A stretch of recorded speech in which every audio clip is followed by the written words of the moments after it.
ಅಂತಾರಾಷ್ಟ್ರೀಯ ಮಟ್ಟದಲ್ಲಿ ಜೆಸಿಐ ಕಂಪ್ಲಿ ಸೋನಾವು ತನ್ನದೇ ಆದ ಛಾಪು ಮೂಡಿಸಿದೆ. ಸೆನೆಟರಿ ಡಿಚೆನ್ ರಾಮಪ್ಪ ಸಂಗಾಂತರಯ ಸಂಸೂಡದ ಪಾಠಶಾಲೆಯಲ್ಲಿನ ವೀರಶೈವ ಭವನದಲ್ಲಿ ಜೆಸಿಐ ಕಂಪ್ಲಿ ಸೋನಾದ ನೂತನ ಅಧ್ಯಕ್ಷರು ಹಾಗೂ ಪದಾಧಿಕಾರಿಗಳ ಪದಗ್ರಹಣ ಸಮಾರಂಭವು ಮಂಗಳವಾರ ಸಂಜೆ ಜರುಗಿದೆ.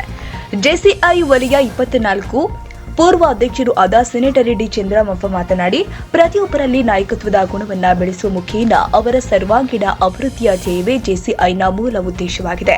ಘಟಕ ವಲಯ, ರಾಜ್ಯ, ರಾಷ್ಟ್ರ ಹಾಗೂ ಅಂತಾರಾಷ್ಟ್ರೀಯ ಮಟ್ಟದಲ್ಲಿ ಜೆಸಿಐ ಕಂಪ್ಲಿ ಸೋನಾವು ತನ್ನದೇ ಆದ ಛಾಪನ್ನ ಮೂಡಿಸಿದೆ. ಸಮಾಜ ಸೇವೆಯ ಜೊತೆಗೆ ನಾಯಕತ್ವದ ಗುಣವನ್ನು ಬೆಳೆಸಿಕೊಂಡು ಅಭಿವೃದ್ಧಿ ಹೊಂದಲು ಜೆಸಿಐ ಸೇರ್ಪಡೆಗೊಳ್ಳುವಂತೆ ಕರೆ ನೀಡಿದ್ದಾರೆ. ಜೆಸಿಐ ವಲಯ 24ರ ಅಧ್ಯಕ್ಷರು ಆದ ಚಿನ್ನ ವೀರೇಶ್ ಹಾವಣಗಿ ಮಾತನಾಡಿ, ನಮ್ಮ ದೇಶದ ಪ್ರವೀಣ್ ಕುಮಾರ್ ಕುಮಾರವೇಲ್ ಅವರು ಜೆಸಿಐ ಅಂತಾರಾಷ್ಟ್ರೀಯ ಅಧ್ಯಕ್ಷರಾಗಿ ಆಯ್ಕೆಗೊಂಡಿರುವುದು ಭಾರತೀಯನಾಗಿ ನನಗೆ ಹೆಮ್ಮೆಯ ವಿಷಯವಾಗಿದೆ. ಜೆಸಿಐ ಭಾರತವು 75ನೇ ವರ್ಷಕ್ಕೆ ಪಾದಾರ್ಪಣೆ ಮಾಡಿದ್ದು, ಹರ್ ಘರ್ ಜೆಸಿಐ ಎಂಬ ಧ್ಯೇಯ ವಾಕ್ಯದೊಂದಿಗೆ ಪ್ರತಿ ಮನೆಯಲ್ಲೂ ಜೆಸಿಐ ಸದಸ್ಯರನ್ನ ಹುಟ್ಟುಹಾಕುವ ಕಾರ್ಯವನ್ನ ನಾವೆಲ್ಲರೂ ಕೂಡ ಮಾಡೋಣ ಅಂತ ಹೇಳಿದ್ರು. ಇದೇ ವೇಳೆ ಜೆಸಿಐ ಕಂಪ್ಲಿ ಸೋನಾದ ನೂತನ ಅಧ್ಯಕ್ಷರಾಗಿ ಸುಹಾಸ್ ಎನ್ ಚಿತ್ರಗಾರ್, ಕಾರ್ಯದರ್ಶಿಯಾಗಿ ಭರತ್ ಪದ್ಮಶಾಲಿ, ಮಹಿಳಾ ಅಧ್ಯಕ್ಷರಾಗಿ ಶ್ರದ್ಧಾ ಭರತ್, ಜೆಜೆಸಿ ಅಧ್ಯಕ್ಷರಾಗಿ ಅಭಿಲಾಷ್ ಪ್ರಿ ಪ್ರಮಾಣ ವಚನ ಸ್ವೀಕಾರ ಮಾಡಿದ್ದಾರೆ. ಇನ್ನು ಕಾರ್ಯಕ್ರಮವನ್ನು ಪಟ್ಟಣದ ಖ್ಯಾತ ವೈದ್ಯರು ಆದ ಡಾ ಶ್ರೀನಿವಾಸ್ ರೆಡ್ಡಿ ಉದ್ಘಾಟಿಸಿದರು.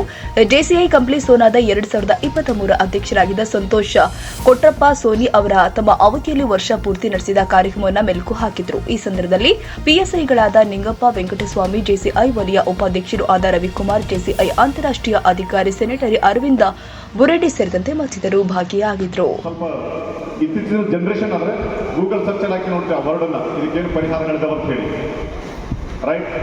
ಸೊ ಆದರೆ ನಮಗೆಲ್ಲರಿಗೂ ಗೊತ್ತಿರುವಂಥ ವಿಷಯ ಏನಂತಂದ್ರೆ, ಇಲ್ಲಿ ಬರ್ತಕ್ಕಂಥದ್ದು ಯಾವುದೇ ಸಮಸ್ಯೆ ತಗೊಳ್ಳಿ, ಅದಕ್ಕೆ ಮೂರನೇ ವ್ಯಕ್ತಿಯ ಅಭಿಪ್ರಾಯವನ್ನ ತೆಗೆದುಕೊಳ್ಳೋದ್ರಲ್ಲಿ ನಾವು ನಿರ್ಲಕ್ಷ್ಯ ವಹಿಸ್ತಾ ಇದ್ದೀವಿ.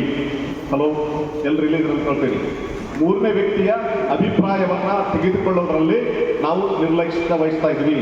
ಯಾಕೆ ನಿರ್ಲಕ್ಷ್ಯ ವಹಿಸ್ತಾ ಇದೀವಿ ಅಂತಂದ್ರೆ, ನನಗೆ ಚೆನ್ನಾಗಿ ಎಲ್ಲ ಗೊತ್ತಿದೆ, ನಾನು ಎಲ್ಲವನ್ನು ಮಾಡಬಲ್ಲೆ, ಅವ್ರಿಗೇನು ಗೊತ್ತಿದೆ ನನಗಿಂತಲೂ, ಅವ್ರಿಗಿಂತ ನನಗೆ ಚೆನ್ನಾಗಿ ಗೊತ್ತಿದೆ ಅಂತಕ್ಕಂಥ ಒಂದು ಭಾವನೆಯಿಂದ ನಮ್ಮ ಕುಟುಂಬದಲ್ಲಿ ಇರ್ಬೋದು, ನನ್ನ ವೃತ್ತಿಯಲ್ಲಿ ಇರ್ಬೋದು,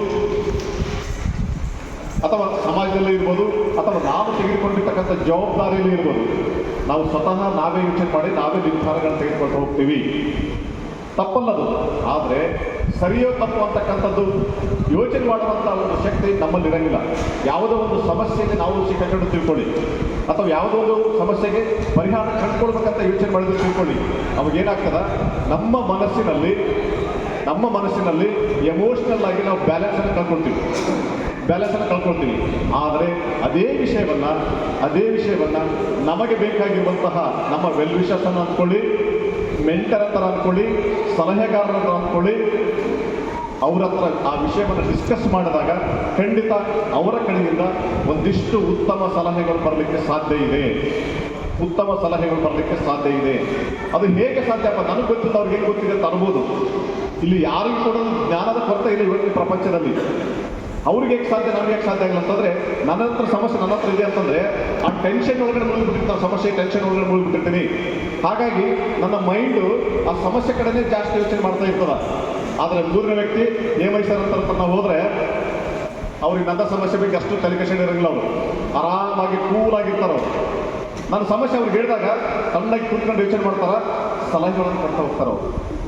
ಇದಕ್ಕೆ ಥರ್ಡ್ ಪಾರ್ಟಿ ಒಪಿನಿಯನ್ ಅಂತಾರೆ. ಅದು ನೇಮೈಸರ್ ಅಂತ ಉದಾಹರಣೆ ತಗೊಳ್ಳೋದು ಅಷ್ಟೇ. ನಾನು ನಿಮಗೆ ಬೇಕಾಗಿರ್ತಕ್ಕಂಥ ಒಬ್ಬ ವ್ಯಕ್ತಿಯನ್ನ ನೀವು ಮಾರ್ಗದರ್ಶಕರನ್ನಾಗಿ ಇಟ್ಕೊಳ್ಳೇಬೇಕು ಇಂದಿನ ಪ್ರಪಂಚದಲ್ಲಿ. ಆಗ್ಲೇ ಇದೆ, ಅವಕಾಶ ಇದೆ, ಸ್ಪರ್ಧೆ ಇದೆ, ಇವೆರಡನ್ನೂ ಮೆಟ್ಟಿ ನಿಲ್ಬೇಕಾಗತ್ತೆ. ಅಂದ್ರೆ ತುಂಬಾ ಬಹಳ ಮುಖ್ಯವಾಗಿ ಬೇಕಾಗಿರ್ತಕ್ಕಂಥದ್ದು ಇಂದಿನ ಸಮಾಜಕ್ಕೆ ಮಾರ್ಗದರ್ಶಕರ ಅವಶ್ಯಕತೆ ಇದೆ.